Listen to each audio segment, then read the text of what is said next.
Good morning and very welcome in your own YouTube channel Tech Tutorial 2/7। Guys पिछले class में हम देखे थे एडजेक्टिव एंड वर्ब और आज की क्लास में देखेंगे एडवर्ब एंड प्रीपोजिशन। तो चलिए स्टार्ट करते हैं।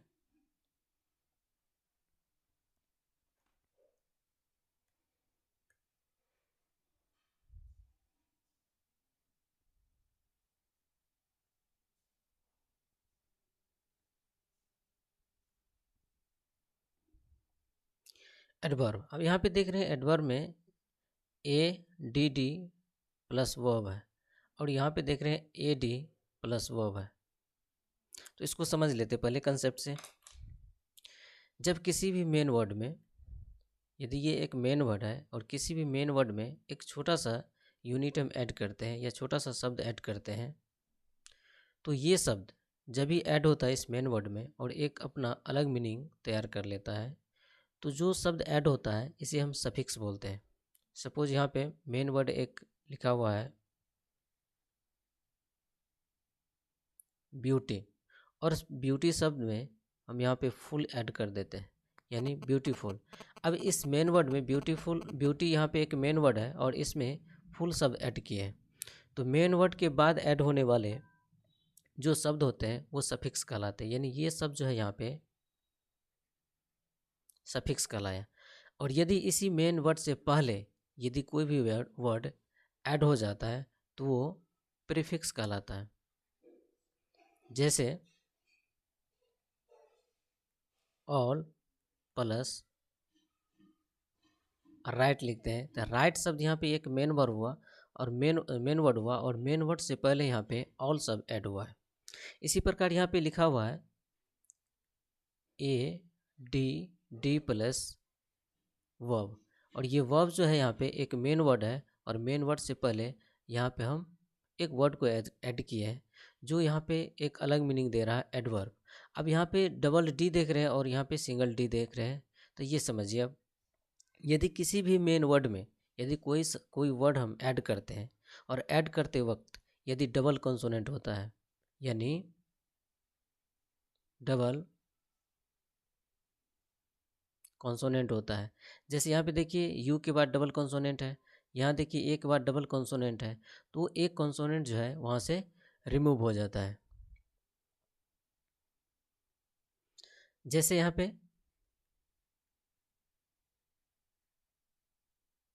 ब्यूटी प्लस फुल यानी ब्यूटीफुल। अब इसको यदि ऐड करेंगे तो यहाँ पे ब्यूटीफुल होगा। और एक यहाँ पे कंसेप्ट और देखिए कि जैसे ब्यूटी फुल लिखते हैं हम, यानी FULL यहाँ पे लिखा हुआ, तो ये तो हम देख लिए कि यहाँ पे कंसोनेंट है तो इसलिए यहाँ पे एक रिमूव हो गया। लेकिन यहाँ पे देख रहे वाई है, तो जब हम नाउन एंड नंबर हम पढ़ेंगे तो वहाँ पे हम देखेंगे कि वाई कैसे चेंज हो जाता है। यानी किसी भी वर्ड के लास्ट में यदि प्लस वाई लिखा हुआ है और इसमें प्लस कोई भी अंक हम ऐड करना चाहते हैं या शब्द ऐड करना चाहते हैं या हम एस या ES या कोई भी वर्ड हम ऐड करते हैं या फुल ही शब्द यहाँ पे ऐड किए, तो ऐड करते वक्त ये वाई जो है ना, वाई चेंज हो जाता है आई में, चेंज इनटू आई, आई में चेंज हो जाता है। प्लस जो है उसके बाद मेन नेक्स्ट जो वर्ड होता है वो वर्ड यहाँ पे ऐड होता है, तो यहाँ पे ब्यूटी यानी वाई चेंज हो गया आई में, प्लस FUL हुआ। उसी प्रकार यहाँ पे लिखा हुआ ADD plus VERB verb adverb. अब इस ADD को ऐड करना है वर्ब में, तो एक कंसोनेंट जो है इसे हम रिमूव करेंगे और लिखेंगे ADVERB एडवर्ब, जिसका अर्थ होता है क्रिया विशेषण। इसका मतलब है विशेषण शब्द यहाँ पे ऐड है यानी क्रिया में कुछ न कुछ ऐड होगा और विशेषण की बात बताएगा।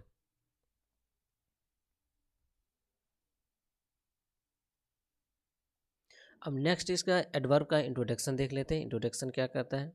कहता है adverb, adverb is a word, adverb एक शब्द है which is use to modify, जिसका प्रयोग किया जाता है मॉडिफाई करने के लिए। अब मॉडिफाई करने का मतलब वह कोई भी चीज़ है जिसमें हम क्या करेंगे, कुछ ना कुछ नयापन उसमें ऐड करेंगे, या तो गुड सेंस हो सकता है या तो वो बैड सेंस हो सकता है। और ऐड होने के बाद उस शब्द में कुछ न कुछ यानी विशेषण बताएगा, वही यहाँ पे एडवर्ब का काम करेगा।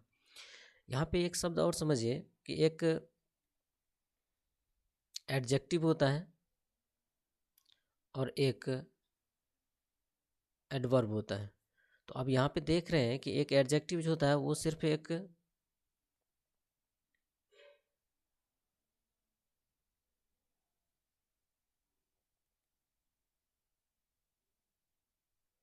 एडजेक्टिव जो होता है वो सिर्फ एक नाउन या प्रोनाउन के लिए काम करता है, और नाउन और प्रोनाउन के पहले और बाद में भी यूज होता है, और नाउन और प्रोनाउन का विशेषता बताता है। लेकिन एक एडवर्ब जो है ये सिर्फ नाउन और प्रोनाउन की तो बात नहीं है, यहाँ पे नाउन प्रोनाउन की विशेषता ये नहीं बताता है, लेकिन नाउन प्रोनाउन को छोड़ करके पार्ट्स ऑफ स्पीच के जितने भी वर्ड होते हैं, चाहे वो वर्ब हो, चाहे वो एडजेक्टिव हो, चाहे अनदर एडवर्ब हो, चाहे प्रेपोजिशन हो, कंजक्शन हो, इतना तक कि एक सेंटेंस भी होता है उसको भी मॉडिफाई करने का काम एक एडवर्ब भी करता है।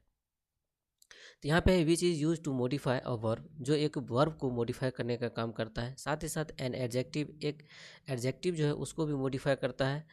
देन कह रहा है एंड अनदर एडवर्ब, एक एडवर्ब भी एक दूसरे एडवर्ब को भी मॉडिफाई करता है। देन यहाँ पे प्रीपोजिशन, प्रीपोजिशन को भी मॉडिफाई करता है। और कंजक्शन, कंजक्शन यानी कनेक्टिंग वर्ड होता है उसको भी मॉडिफाई करता है। देन है कि ये एक सेंटेंस है, सेंटेंस को भी एक मॉडिफाई करता है।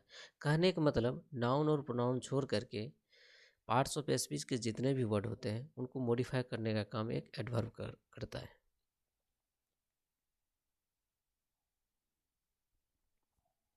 अब एक एक करके देख लेते हैं कैसे मॉडिफाई करता है। तो सबसे पहला है यहाँ पे टू मॉडिफाई अ वर्ब, यानी एक वर्ब को मॉडिफाई करेगा।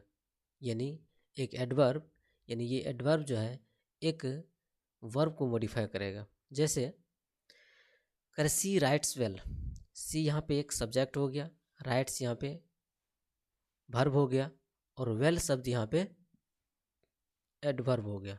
जैसे कहते सी राइट्स वह लिखती है, सपोज थोड़ी देर के लिए हम रिमूव कर देते हैं, तो यहाँ पे सेंटेंस होता है सी राइट्स, यानी वो लिखती है। अब कैसी लिखती है ये बात जो बताए वही क्या कहलाएगा, एडवर्ब कहलाएगा। यानी वेल यानी अच्छी लिखती है, तो ये वेल शब्द जो है, ये वेल शब्द जो है यानी यहाँ पे ऐड हो करके इस वर्ब को क्या किया, मॉडिफाई करने का काम किया। यानी ये आपको एडवर्ब हुआ, ये आपको वर्ब हुआ। एक एडवर्ब जो है यानी वर्ब को मॉडिफाई करता है। नेक्स्ट क्वेश्चन देखते हैं।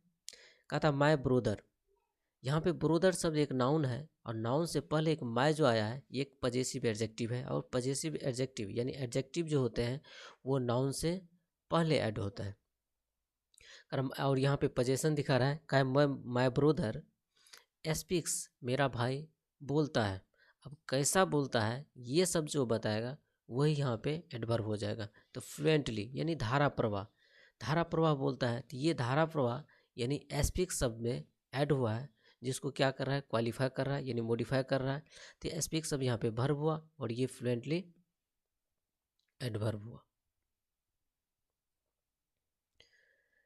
नेक्स्ट क्वेश्चन देखते हैं। यहाँ पे करा स्वातिस ब्रोदर, ब्रोदर शब्द यहाँ पे नाउन है, और स्वाति यहाँ पे नाउन है, लेकिन ये नाउन की तरह काम नहीं कर रहा है, ये पजेसिव एडजेक्टिव की काम कर रहा है, क्योंकि स्वाति का पजेशन यानी ब्रोदर पे है। जिस प्रकार से माय का पजेशन एक ब्रोदर पे था, उसी प्रकार यहाँ पे स्वाति का पजेशन एक ब्रोदर शब्द पे है। तो स्वाति यहाँ पे पजेसिव एडजेक्टिव हो गया, सिंग्स यहाँ पे वर्ब हो गया, और स्लोली। अब कहा था स्वातिस ब्रोदर यानी स्वाति का भाई सिंग्स स्लोली यानी धीरे धीरे गाता है। तो ये सिंग्स मतलब गाता है, और धीरे धीरे यानी गाना में ऐड हुआ, या इस भर में ऐड हुआ स्लोली शब्द, और ये वर्ब को क्वालिफाई कर दिया। यानी स्लोली शब्द यहाँ पे एडवर्ब है, और एक एडवर्ब स्लोली जो है एक वर्ब को क्वालिफाई कर रहा है। नेक्स्ट क्वेश्चन देखते हैं। करा रमेश ब्रोदर, यहाँ पे भी ब्रोदर एक नाउन है, और उससे पहले रमेश शब्द यहाँ पे पजेसिव एडजेक्टिव है, ड्राइव्स यहाँ पे वर्ब है, कार यहाँ पे नाउन है, और फास्टली यहाँ पे एडवर्ब है। और इस एडवर्ब जो है यानी करा रमेश ब्रोदर ड्राइव, यहाँ पे आर्टिकल का प्रयोग होगा, ड्राइव आ कार फास्टली। अब ड्राइव यहाँ पे वर्ब है, और फास्टली यहाँ पे है यानी तेज चलाता है। तो तेजपन किस में है, यानी जो डूअर वर्ड यहाँ पे यूज किया गया है यानी ड्राइव शब्द इसको मॉडिफाई कर रहा है, यानी फास्टली शब्द जो है यहाँ पे ड्राइव शब्द को मॉडिफाई कर रहा है, यानी ये एक एडवर्ब जो है एक वर्ब को मॉडिफाई कर रहा है। तो हम देखें यहाँ पे यानी एक वर्ब जो है यहाँ पे यानी एडवर्ब के थ्रू यानी मॉडिफाई होता है। नेक्स्ट क्वेश्चन देखिए, correct to modify an adjective. अब एक एडवर्ब जो होता है वो एडजेक्टिव को भी मॉडिफाई करता है, कैसे करेगा देखते हैं। जैसे कह रहा माय फ्रेंड, फ्रेंड शब्द यहाँ पे नाउन हुआ और माय शब्द यहाँ पे पजेसिव एडजेक्टिव है, इज वेरी टॉल। अब टॉल शब्द है यहाँ पे एक एडजेक्टिव है, वेरी शब्द यहाँ पे एडवर्ब है। अब यहाँ पे एक एडजेक्टिव है जिसको यानी एडवर्ब क्वालिफाई करेगा और एडवर्ब यहाँ पे है। जैसे कहते माय फ्रेंड इज टॉल, मेरे भाई लंबे हैं, लेकिन कितने लंबे हैं ये सब जो बताए वही एडवर्ब कहलाएगा। यानी वेरी टॉल यानी बहुत लंबा, यानी वेरी शब्द जो है टॉल शब्द को यानी मॉडिफाई कर दिया है, यानी एक एडवर्ब जो है एक एडजेक्टिव को मॉडिफाई किया। सेकेंड क्वेश्चन है कि प्रिया इज एब्सोल्युटली रॉन्ग। रॉन्ग शब्द यहाँ पे एडजेक्टिव है और एब्सोल्युटली यहाँ पे एडवर्ब है। अब प्रिया इज रॉन्ग, सपोज ऐसे कहते हैं प्रिया इज रॉन्ग, इसको इज एब्सोल्युटली वर्ड को हम रिमूव कर देते थोड़ी देर के लिए तो होता है प्रिया इज रॉन्ग। प्रिया क्या है, गलत है, लेकिन कितनी गलत है ये शब्द को जो बताए वही यहाँ पे एडवर्ब कहलाएगा, यानी एब्सोल्युटली शब्द यहाँ पे एडवर्ब है जो एक एडजेक्टिव को क्वालिफाई कर रहा है, मॉडिफाई कर रहा है।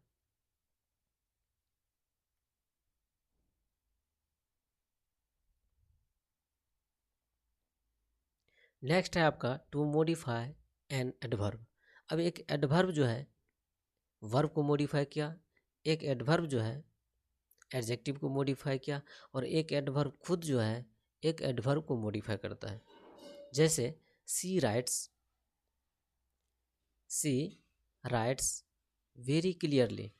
यदि कहते हैं सी राइट्स क्लियरली, इसका मतलब हुआ वो साफ सुथरा लिखती है, क्लियर लिखती है, लेकिन कह रहे कितनी क्लियर लिखती है यानी वेरी क्लियर लिखती है। तो वेरी शब्द यहाँ पे एक एडवर्ब है और ये शब्द भी यहाँ पे क्लियरली शब्द भी एक एडवर्ब है, यानी एक एडवर्ब वेरी क्लियरली तो लिखा जा रहा है, लेकिन कितने क्लियरली तो वेरी क्लियरली। तो वेरी शब्द यहाँ पे क्या कर रहा है, क्लियरली को मॉडिफाई कर रहा है, यानी एक एडवर्ब जो है एक दूसरे एडवर्ब को मॉडिफाई कर रहा है। नेक्स्ट है कि सी स्पीक्स यानी वो बोलती है, ऑनेस्टली यानी ईमानदार पूर्वक से, ईमानदारी से वो बोलती है, लेकिन कितनी ईमानदारी से ये सब जो बताए वही यहाँ पे एडवर्ब कहलाएगा। तो ये यहाँ पे एडवर्ब हो गया, ऑनेस्टली ये भी यहाँ पे एडवर्ब है। तो अब एक एडवर्ब देख रहे हैं, ये वेरी शब्द यानी ऑनेस्टली शब्द को मॉडिफाई कर रहा है, यानी एक एडवर्ब दूसरे एडवर्ब को मॉडिफाई करता है। नेक्स्ट है आपका टू मॉडिफाई ऑफ प्रीपोजिशन। अब एक सेंटेंस में देख रहे हैं प्रीपोजिशन यूज किया जा रहा है और उस सेंटेंस में एक एडवर्ब आ करके उस प्रीपोजिशन को यानी मॉडिफाई करने का काम करता है। जैसे फॉर एग्जांपल कह रहा है सी यहाँ पे एक सब्जेक्ट है और ये थ्रू यानी V2 है। स्टोन शब्द यहाँ पे नाउन है जो अपने पहले एक आर्टिकल लिया है। परफेक्टली ये यहाँ पे एक एडवर्ब है। ऑन शब्द यहाँ पे प्रीपोजिशन है। बेगर शब्द यहाँ पे नाउन है और आर्टिकल ये द है। अब कह रहा है सी थ्रू और stone perfectly on the beggar. यदि परफेक्टली शब्द को हम यहाँ से रिमूव कर दें तो पढ़ते हैं तो सी थ्रू और स्टोन ऑन द बेगर, यानी सी ने एक स्टोन बेगर पे फेंकी, लेकिन वो बेगर पे लगी कि नहीं लगी ये बात क्लियर नहीं करता है, लेकिन इस बात को जो क्लियर कर दे वो यहाँ पे एडवर्ब कहलाता है। जैसे परफेक्टली शब्द, परफेक्ट मतलब बिल्कुल ऑन द बेगर, बिल्कुल जो है बेगर के ऊपर। सपोज कीजिए ये एक लड़की है और इन्होंने एक स्टोन फेंका और ये स्टोन जो है यानी बिल्कुल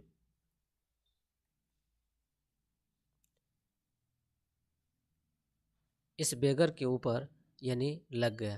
तो बिल्कुल यदि लग गया तो इसका मतलब कहते हैं परफेक्टली जब ये परफेक्टली हुआ तो इसका मतलब हुआ है कि यानी बिल्कुल उसको जा कर के लगा है और बिल्कुल जा कर के लगा। तो ये परफेक्टली शब्द जो है एक प्रीपोजिशन यानी ऑन शब्द को, यानी ये ऑन शब्द है, ऑन शब्द को क्या कर रहा है ये मॉडिफाई कर रहा है यहाँ पे। तो इस प्रकार से यहाँ पे देखें कि एक प्रीपोजिशन जो है, यहाँ पे एक एडवर्ब जो है एक प्रीपोजिशन को भी मॉडिफाई किया है। नेक्स्ट क्वेश्चन है कि टू मॉडिफाई अ कंजक्शन, एक एडवर्ब जो है एक कंजक्शन को भी मॉडिफाई करता है। फॉर एग्जांपल, अगर I had reach the cinema hall, I जहाँ पे सब्जेक्ट है, हैड रीड यानी ये यहाँ पे हेल्पिंग वर्ब की तरह काम कर रहा है, और ये यहाँ पे मेन वर्ब है। कर the cinema hall before the show started, before the show started यानी मैं सिनेमा हॉल पहुँच चुका लेकिन उस समय शो स्टार्ट नहीं हुआ था, यानी कुछ देर पहले, बिफोर मतलब शो स्टार्ट होने से पहले मैं पहुँचा। लेकिन यहाँ पे कितनी देर पहले, ये शब्द जो बता दे वही यहाँ पे एडवर्ब कहलाता है। तो यहाँ पे कह रहा अ लिटिल बिफोर, यदि लिटिल अ लिटिल को हम यदि रिमूव कर दें तो इससे पता चलता है कि सिर्फ इतना चल रहा है कि आई had reach the cinema hall before the show start, यानी सिर्फ इतना पता चल रहा है कि शो स्टार्ट होने से पहले हम सिनेमा हॉल पहुँच चुके थे। लेकिन कितनी पहले, ये बात जो बता दे वही एडवर्ब कहलाता है। तो यहाँ पे a little before, a little यहाँ पे एडवर्ब है और बिफोर शब्द यहाँ पे कनेक्टिंग वर्ड है, यानी जिसे हम कंजक्शन कहते हैं। तो एक एडवर्ब जो यहाँ पे कंजक्शन को मॉडिफाई किया है। देन देखते हैं कि टू मॉडिफाई अ सेंटेंस, एक एडवर्ब एक ऐसा शब्द है कि सिर्फ पार्ट्स ऑफ स्पीच के वर्ड को ही नहीं, एक सेंटेंस को भी मॉडिफाई कर देता है। फॉर एग्जाम्पल, कहता है unfortunately she welcome the new president, एक सेंटेंस है यहाँ पे, पूरे सेंटेंस को अनफॉर्चुनेटली यानी दुर्भाग्यवश, एक ये एडवर्ब है जो पूरे सेंटेंस को मॉडिफाई कर रहा है कि सी वेलकम द न्यू प्रेसिडेंट, यानी न्यू प्रेसिडेंट के रूप में उसे स्वागत किया गया, यानी वो भी दुर्भाग्यवश। ये दुर्भाग्यवश जो है यानी अनफॉर्चुनेटली शब्द एक एडवर्ब है जो एक सेंटेंस को मॉडिफाई करता है। तो एक एडवर्ब देखें और एक एडजेक्टिव, एक एडजेक्टिव जो कि नाउन और प्रोनाउन को मॉडिफाई करता है, नाउन और प्रोनाउन से पहले यूज होता है, नाउन और प्रोनाउन के लिए यूज होता है। लेकिन एक एडवर्ब को देखें, नाउन और प्रोनाउन को छोड़ करके बाकी पार्ट्स ऑफ स्पीच के जितने भी वर्ड है, नाउन से लेकर के इंटरजेक्शन तक, इतना तक कि एक सेंटेंस तक को भी मॉडिफाई करता है। नेक्स्ट है आपका प्रेपोजिशन। प्रेपोजिशन यानी ये भी एक रिलेटिंग वर्ड है जो क्या करता है, रिलेट करता है। अब ये काम किसके लिए करता है, तो ये भी एक नाउन के लिए ही काम करता है और नाउन का एक पोजीशन बताता है। कैसे बताता है, देखिए सबसे पहले एक प्रेपोजिशन को दो शब्द से मिलकर के बना है, जिसमें एक है प्री और दूसरा है पोजीशन। जिसमें प्री का मतलब होता है बिफोर, बिफोर का मतलब होता है के पहले, पोजीशन का मतलब होता है प्लेस। इसका मतलब है किसी न किसी के पहले प्लेस लेगा, तो किसी न किसी का पहले प्लेस किसका लेगा, तो कोई न कोई यहाँ पे नाउन होगा, नाउन से पहले यूज होगा। अब एक सेंटेंस हम हिंदी में भी लिखते हैं और अंग्रेजी में भी लिखते हैं, जैसे कहते हैं टेबल पर। अब यहाँ पे हिंदी में लिखा हुआ तो टेबल शब्द यहाँ पे नाउन है और पर शब्द यहाँ पे प्रेपोजिशन है, जो कि देख रहे हैं नाउन के बाद है। इसका मतलब आफ्टर द नाउन। इसका मतलब जब हिंदी की बात करते हैं तो हिंदी में प्रीपोजिशन का प्रयोग नाउन के बाद किया जाता है। लेकिन इसी शब्द को यदि हम ट्रांसलेट करते हैं तो क्या लिखेंगे, ऑन द टेबल। तो टेबल शब्द यहाँ पे नाउन है और नाउन से पहले जो यहाँ पे हम लिखे हैं बिफोर, यानी नाउन से पहले यानी प्रीपोजिशन का प्रयोग किए हैं। अब देखते हैं ये अपना पोजीशन जो लेता है, एक प्लेस जो लेता है, यानी कैसे लेता है। तो प्लेस की बात करें तो सबसे पहली बात हिंदी अंग्रेजी में देखते हैं कि इसका प्लेस कैसे होता है। तो अंग्रेजी में इसका प्लेस जो है यानी बिफोर होगा, किसी नाउन या प्रोनाउन से पहले इसका यूज होगा। इन इंग्लिश कह रहा है प्रीपेड, प्रीपेड का मतलब होता है यानी पहले पेड कीजिए बाद में इस्तेमाल कीजिए, यानी पहले, यानी किसी न किसी नाउन से पहले प्रीपोजिशन का यूज होगा और उस नाउन का यानी रिलेट करेगा, यानी किसी और नाउन से रिलेट करेगा और उसका पोजीशन बताएगा, यानी इसका पोजीशन कैसा है। और हिंदी में आफ्टर होता है, यानी हिंदी में जैसे यहाँ पे देखें टेबल पर यानी टेबल के बाद यहाँ पे टेबल शब्द यहाँ पे हिंदी में लिखा हुआ है जो कि एक नाउन है, और नाउन के बाद यहाँ पे प्रीपोजिशन का प्रयोग किया गया है। यानी प्लेस जो लेगा हिंदी में प्रीपोजिशन वो नाउन के बाद लेगा, यानी आफ्टर, यानी नाउन के बाद लेगा। जैसे कहते हैं पोस्ट पेड, यानी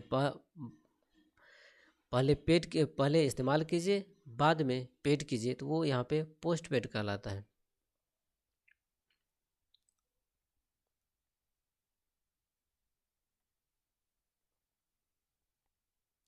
अब यहाँ पे देख रहे हैं कि एक टेबल है और यहाँ पे एक पोजीशन यहाँ पे व्यक्त करते हैं। जैसे कोई भी सामान यदि है इस टेबल पे जैसे हम रखते हैं, तो जब भी इस टेबल पे एक सामान रखते हैं तो इस वस्तु, सपोज कीजिए एक बुक है जिसे हम टेबल पे रखने का प्रयास कर रहे हैं, तो इस बुक और इस टेबल के बीच में कोई न कोई यानी रिलेशन होगा, और वो रिलेशन यानी प्रीपोजिशन कहलाएगा। कैसे कहलाएगा वो देखते हैं। जैसे कि ये बुक जो है इस टेबल पे रख दी है, तो ये एक टेबल है और टेबल से पहले ये बुक है। टेबल और बुक के बीच में जो रिलेशन बना है वही प्रीपोजिशन कहलाता है। जैसे कहते हैं कि टेबल पर किताब है।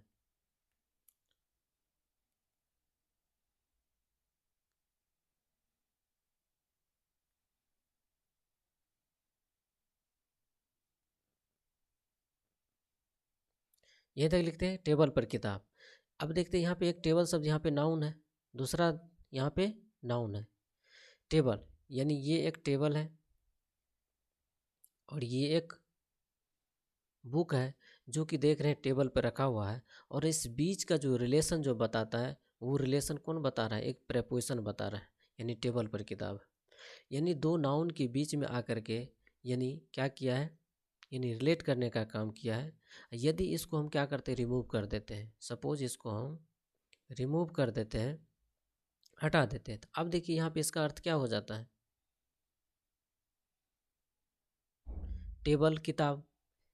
यदि यहाँ पे लिख दे कि टेबल किताब है, तो इसका मतलब है कि जो टेबल है वही किताब है, तो सेंटेंस क्या हो गया, यानी अनफुलफिल हो गया। यानी कहने का मतलब एक नाउन जो है दूसरे नाउन से रिलेट कर ही नहीं रहा है, यानी प्रीपोजिशन का प्रयोग एक नाउन का दूसरे नाउन के साथ रिलेशन एस्टेब्लिश करने के लिए, पोजीशन बताने के लिए, रिलेट करने के लिए हम प्रयोग करते हैं।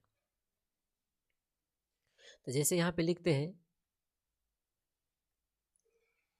टेबल पर किताब, तो अब यहाँ पे क्या होगा कि द बुक, टेबल पर किताब है तो the book is on the table. अब ऑन द टेबल, द यहाँ पे क्या है, एक नाउन हो गया, द टेबल नाउन हो गया, यहाँ पे द बुक ये भी यहाँ पे नाउन है, और दो नाउन के बीच में एक प्रीपोजिशन आया है जो दोनों नाउन को क्या कर रहा है, रिलेट कर रहा है, यानी पोजीशन दे रहा है, यानी प्लेस दे रहा है।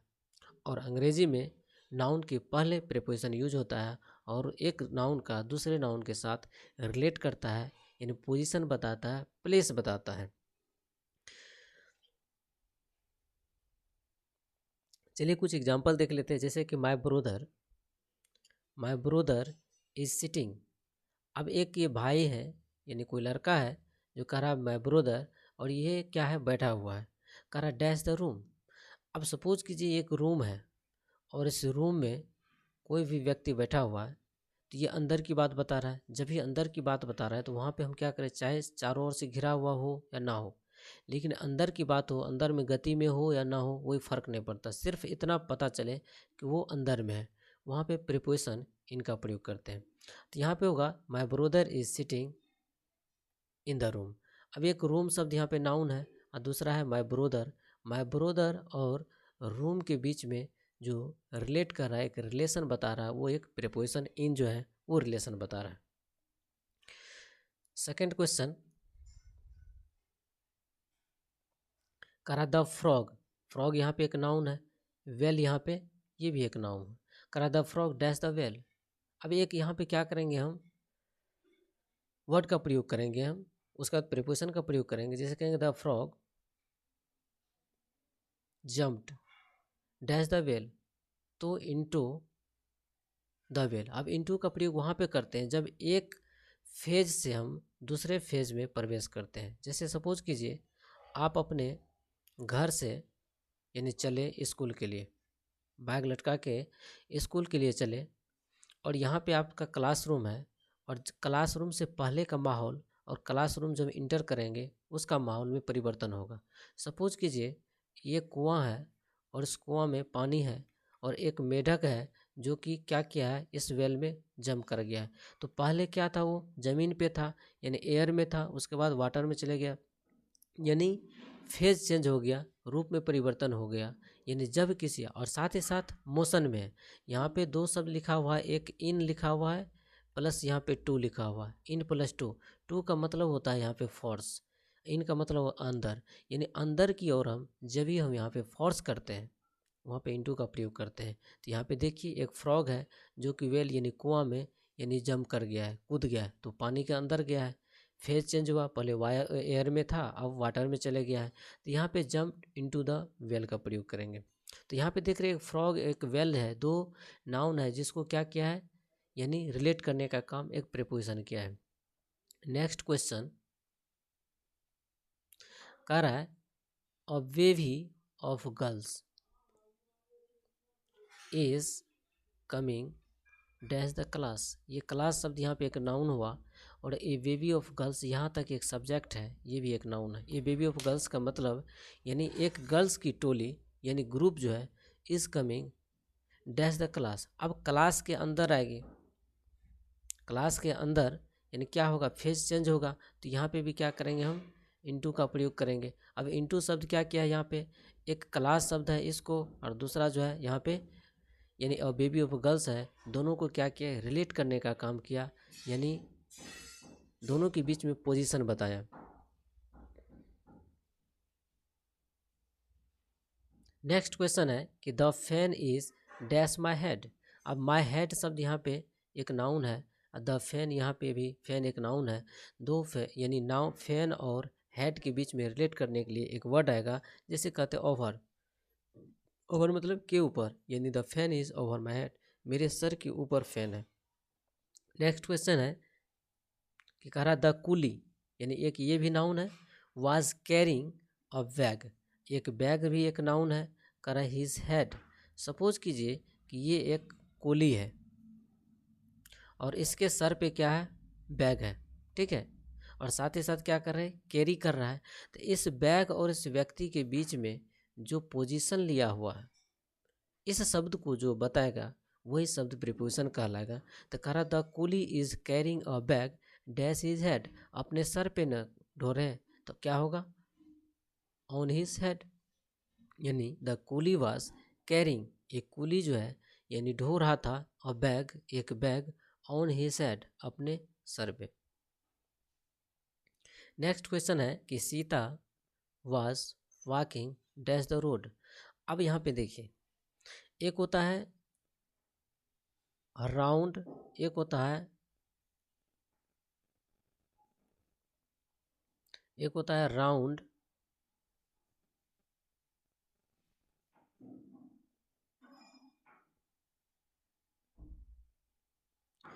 एक होता है अराउंड, एक होता है अलोंग।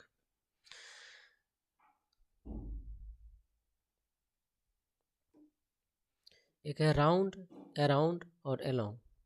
तो अलोंग शब्द का प्रयोग यहाँ पे हम यूज करेंगे तो वो समझ लेते हैं कि एक सड़क है ये,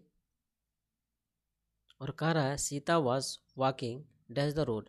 जब कभी हम यानी वॉकिंग करते हैं, टहलते हैं या चल रहे होते हैं सड़क पे, तो बीच होकर के हम कभी भी नहीं जाते, या तो इस साइड से जाएंगे या तो इस साइड से जाएंगे। यदि इस साइड से जाएंगे तो मेरा जाने का पाथ यही होगा, इस प्रकार से हम आगे बढ़ेंगे, साइड साइड, किनारे किनारे।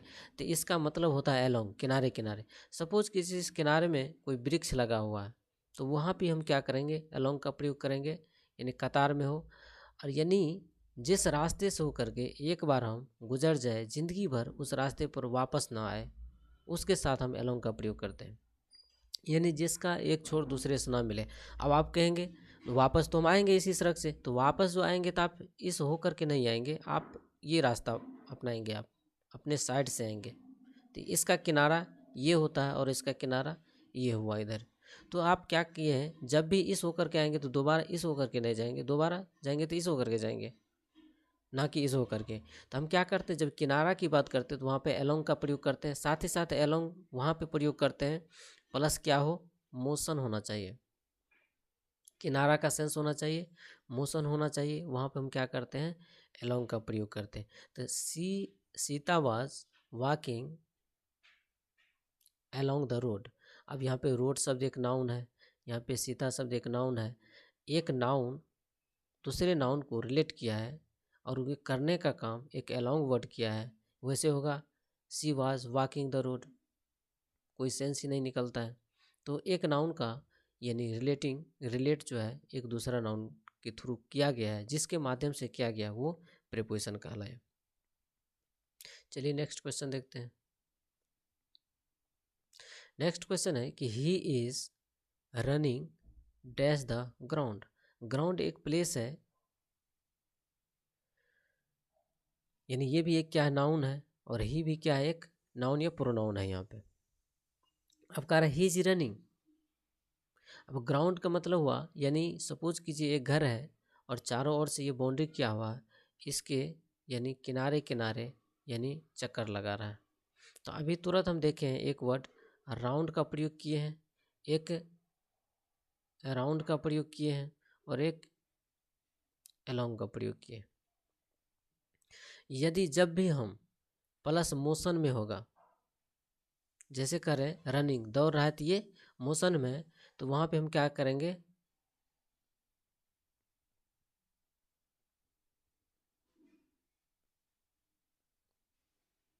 राउंड का प्रयोग करेंगे वहाँ पे। अराउंड का मतलब होता है चारों ओर,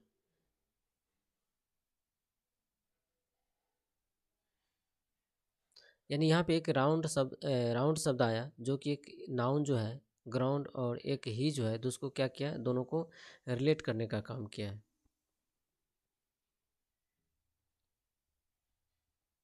तो ये था आपका यानी एडवर्ब और प्रीपोजिशन। नेक्स्ट क्लास में देखेंगे कंजक्शन और इंटरजेक्शन।